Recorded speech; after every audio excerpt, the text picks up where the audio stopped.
It's this crazy sound off in the woods. You don't know where it is, and then the reveal is always the same. Through some gap in the trees is this otherworldly red head. Everyone says the same thing. He's coming.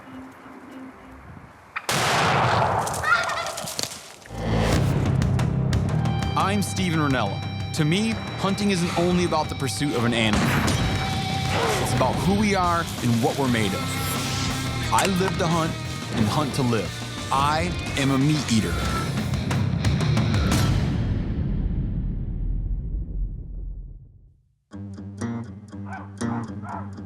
When I look at a map of a national forest, I'm always drawn to the farthest point from any road. There's a meritocracy to reaching these places. It's open to anyone willing to go through with the trouble and toil of packing back in there. The Cibola National Forest in New Mexico comprises a vast expanse of arid mountain ranges. Their ruggedness and remoteness is their attraction. Here's a track. Go this way. Right there. Good. Yeah. This looks like it might even be a wing drag. I'm spending a week in here on a backpacking and car camping turkey hunt with a biologist buddy of mine, Karl Malcolm. We'll be hunting for birds that may have never seen a human or heard a phony turkey call.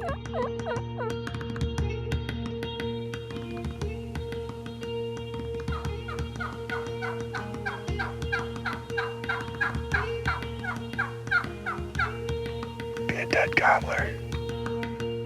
An encounter with a hen on the first morning makes us think that good things might just come easy.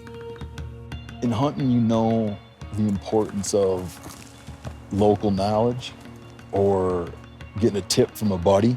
But it just so happens that the tip we're operating on is about 100 years old. But there's more to the story here than just finding turkeys. Just about exactly a century ago, a writer, conservationist, and philosopher named Aldo Leopold shot a couple turkeys back in here.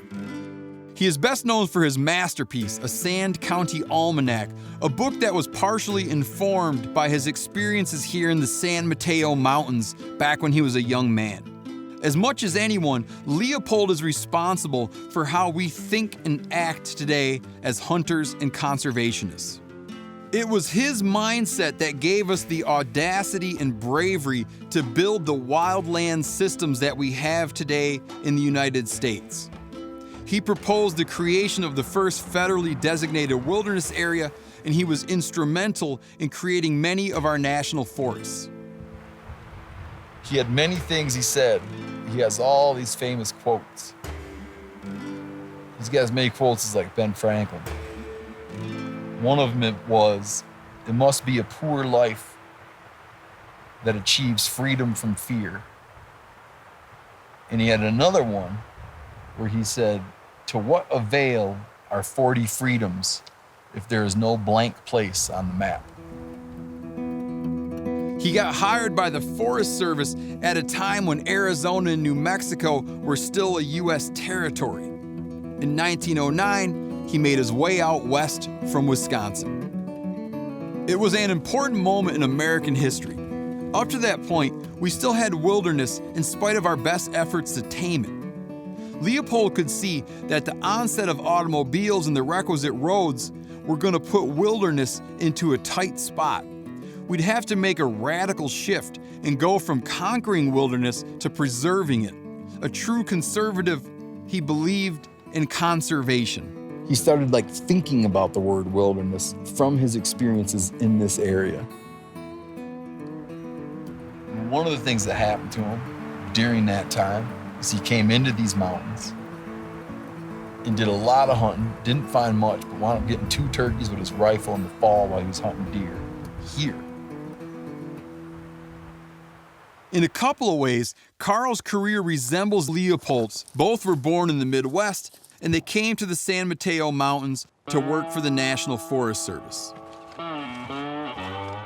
It's a tough agency to work for just because you're caught in the middle of all these competing interests, you know?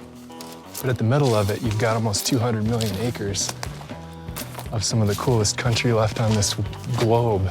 Yeah. We're exploring the Withington Wilderness, 18,000 acres of high elevation, desert-type country full of conifers and canyons. You find like down in this dry stuff, they come to water every day. That is pretty much the case. And, you know, they'll cover a lot of country to get to a water hole like this, but I think within a mile or so of a reliable source like this, Like that could be like a water hole for a turkey. 5% of that could be a water hole. 5% of that. Water is the limiting factor for life up here. When trying to find turkeys in this country, a good first step is finding a seep or spring or creek. But turkeys need more than just water, so you're trying to find it within a broader context that contains roosting trees, which are not in short supply around here, openings in the forest that support growth of grasses and forbs, and flat, open patches of ground where a gobbler can strut without being overwhelmed by paranoia. The human version of turkey hunters are somewhat scarce hereabouts, but mammalian and avian versions abound. Mountain lions, bobcats, coyotes, black bears, hawks, and eagles all take their toll on these birds. You need to be slow and subtle in going after them. In your haste to find a gobbler, you don't want to stumble into one's realm and then spook the daylights out of it. You got to treat every twist in the trail as though it might deliver you onto the doorstep of a bird.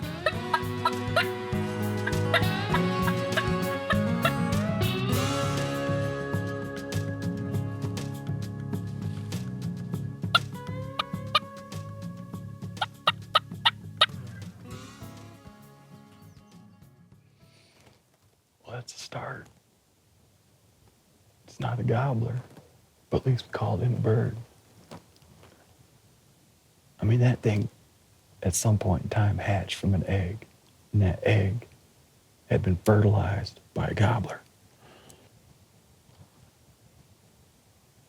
Why can't we not just hear a gobble though? Kappa, kappa, kappa.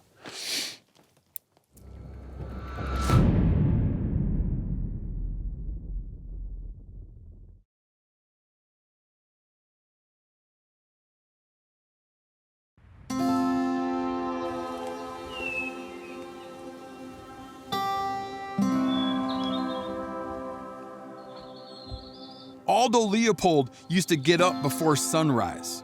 He'd take a thermos of coffee and his dog and go out and listen to the birds wake up.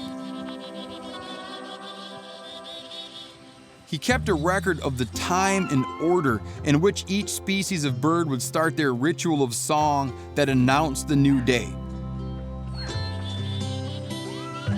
He did it for poetry's sake, but also for posterity as a submission to some imagined future historical record. In Leopold's time, all this was part of the Cibola National Forest, and he remarked that the soundtrack of the San Mateo Range belonged to the mountain chickadee. Still today, when you stop and listen, it is constant sunrise to sunset, you hear the bird.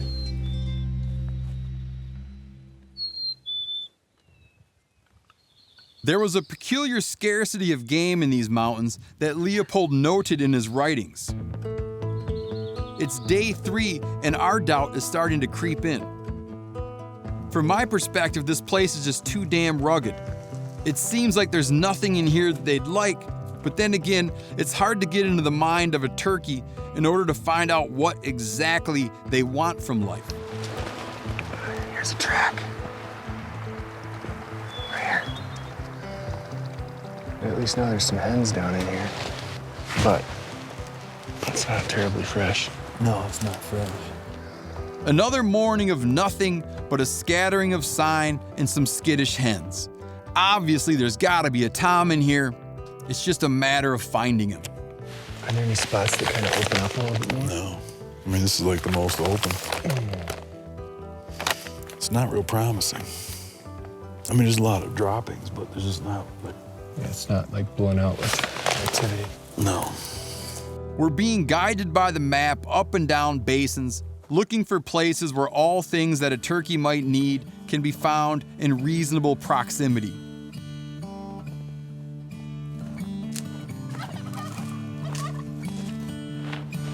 Gobbler. Somewhere in the middle of day 4, Karl finally hears back from a gobbler. But that's it. He sets up and calls, then waits, then calls some more and waits some more, but the gobbler is having none of it. He's vanished. Simply put, we're not having any luck. The one gobble that Karl heard is not enough to keep us in the area. At this point, it feels like we've pounded out the entire mountain. We decide to move on to new country.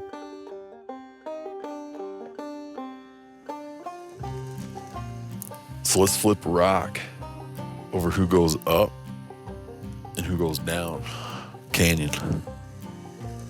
If the smooth side lands up, you get the smooth sailing downriver. All right, I like it. There it is. Smooth sailing downriver. Good. There's got to be a bird in this canyon someplace, man. Our plan for the day, Karl will hike down canyon, I'll hike up. We're just cruising, looking for sign, listening for gobblers. I move into what's called Big Rosa Canyon to check out a couple of springs we identified on the map. I'll rendezvous with Karl a few miles from here. Another bird way up there.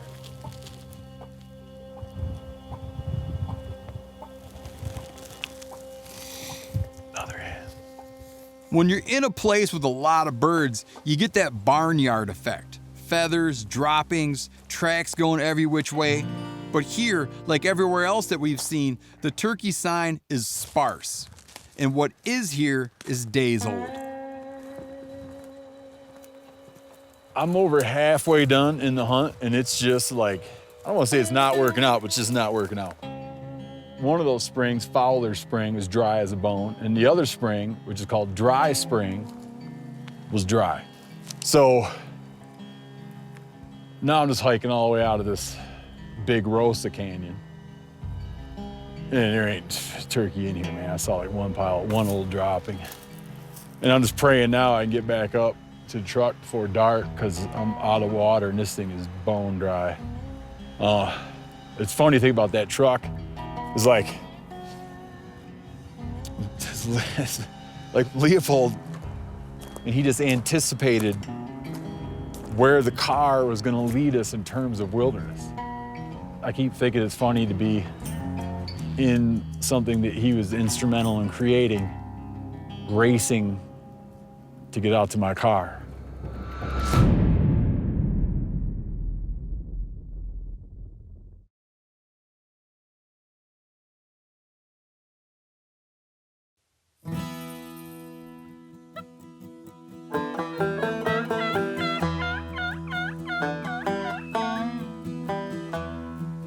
I haven't heard a gobbler in 3 days.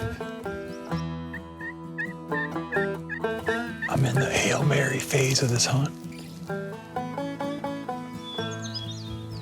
gonna go up here and just set up, try to call. Last full day of our hunt. We knew going into this that this was not an area with a high density of birds, and appearances seemed to be bearing that out. One more chance, we split up and set out early, trying to get into listening position before any birds leave their roost. Karl had a good feeling about the spur ridge that I've hiked onto, and he was right. I stumbled into a cacophony of birds. Finally, we found them.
Pair of jakes, dude. Nice, nice, nice. These are birds of the year. These guys are two, probably siblings. 1 year old, born last spring. But like legal birds, it's gotta be a bearded bird. Like when turkey hunting's super good, you know? There's a lot of action. People wanna get the big long beard. But for me, man, out in this situation, I was not in the mood to pass up a turkey. But these young birds have a way of making bad turkey hunts turn out okay. Oh, that's great, man. So the Cibola National Forest, and in Leopold's day, they call it the daddle. At the time when he was out here hunting turkeys, there were virtually no turkeys left in the eastern US. In most places in the East, there was not even a turkey season. They had got reduced that bad, and they were reduced bad here. It's one of the great conservation success stories.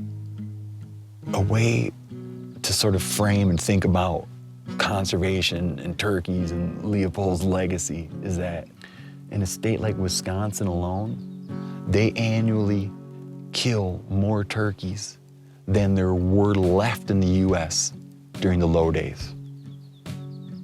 In many respects, I think that we are in the good old days. It's easy to fall into the trap of admiring the old times. But if you go back and read his work, especially about what he found in the Midwest and just the utter lack of wildlife in many places, you realize that we have done a lot of good.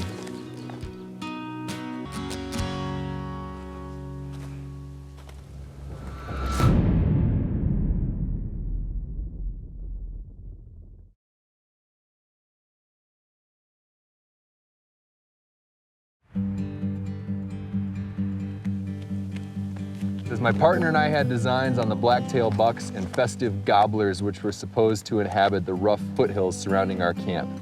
The first day was to be devoted to a general reconnaissance of the situation. All day long we scoured the hills and succeeded in finding a single turkey feather and a couple of deer tracks. We had to admit that evening that the prospect seemed to consist largely of fine weather and scenery. It looked like a wonderful game country. Without game. If there are two guys who hunted for turkeys harder than we did in that mountain range, I would be happy to shake their hand. And you know, it's funny because Leopold's always mentioning stuff he eats. Like the only Leopold recipe that I know about is right here. There's certain things we can't do. One, this is Leopold's buck meat recipe. Gotta use turkey. He suggests bear fat. We're going with a rather she substitute, avocado oil. We're making do. But all right, I know it starts with sprinkling salt and pepper. Rub each steak with salt, pepper, and flour.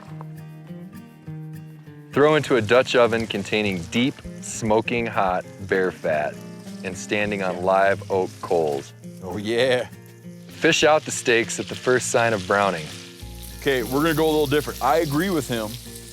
When it comes to buck meat, black-tailed buck, I'd already be eating it. Yeah. Poultry, we're gonna cook it. Okay, what's next?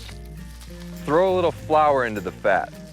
He doesn't waste a lot of time on quantities. No, a little. Then ice cold water. He doesn't say anything about like oil Amounts. spitting back at you, which seems like a likely outcome. Then milk.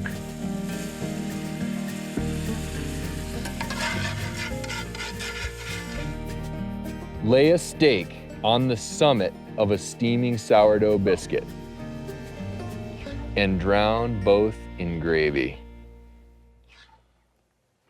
This structure is symbolic. The buck lies on his mountain, and the golden gravy is the sunshine that floods his days even unto the end. Food is the continuum in the song of the Gavilan. I mean, of course, not only your food, but food for the oak. which feeds the buck, who feeds the cougar, who dies under an oak and goes back into acorns for his erstwhile prey. This is one of many food cycles starting from and returning to oaks.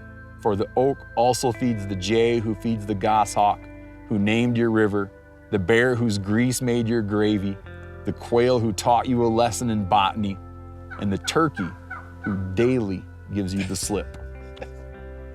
It's good stuff. Yep.